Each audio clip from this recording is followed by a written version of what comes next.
Are black people cursed to be slaves forever? As far as I'm concerned, this is false doctrine 101. Pure cap.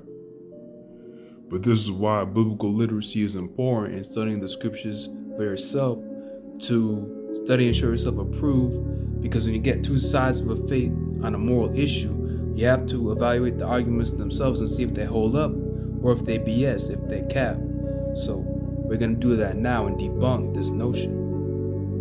So in the verse, what happens is Noah gets drunk and Ham actually goes in and observes it and dishonors his father. So what happens is his son gets cursed, hence cursed be Canaan. But the thing is, this is commonly called the curse of Ham, but Ham himself never gets cursed.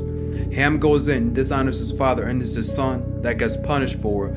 And the only son that is punished is Canaan. Now here's the thing, is that it says Canaan will be a servant of servants to Shem. Shem would be the foundation of the Israelites, so the Israelite peoples, and Japheth is the father of Europeans. So it does actually say that the Canaanites will be subject to Shem and to the Europeans, the Japhethites. But here's the thing, the Canaanites are totally opposite direction of West Africa, where the slave trade came from. You're talking about a totally different people group on the opposite cardinal directions. You feel what I'm saying? So not only is this taking the verse and misapplying it to a different group of people, because the descendants of Africa are associated with Cush and his descendants, not only is it taking it and applying it to a totally different group of people, when we peep game, it makes sense, because Canaan, what would be the land that the Israelites would enter, the promised land, the land of Canaan. You see what I'm saying? So here Canaan is punished for the sin, and it's told there will be a servant of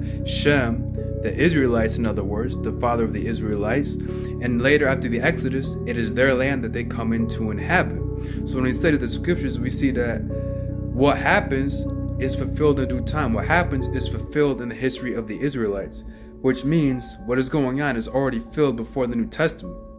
All of this means is that in order to apply this verse to modern day black people, not only do you have to take it past its fulfillment, which already happened, as if it's this ongoing thing, and apply it to a whole different group that it was never about in the first place. So that debunks it in 1 to 2 minutes, the way that Southern slave masters tried to use the number one, numero dos, is the reality is that black people have rich identity connections to this stuff.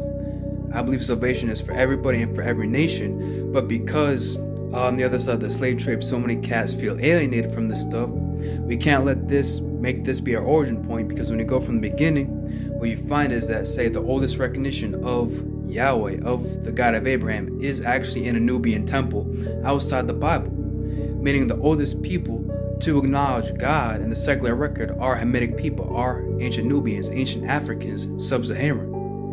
So stuff like that you gotta peep game about, because we have this rich trajectory in history that goes back thousands of years, the first people group to acknowledge God, and then through Christ it's this catalyst where thousands of people come to exclusively worship God, millions around the whole world. But we have the roots. If you want to talk about African spirituality, ancient African deity, God of the Bible, recognized from the beginning. So when we have this history that precedes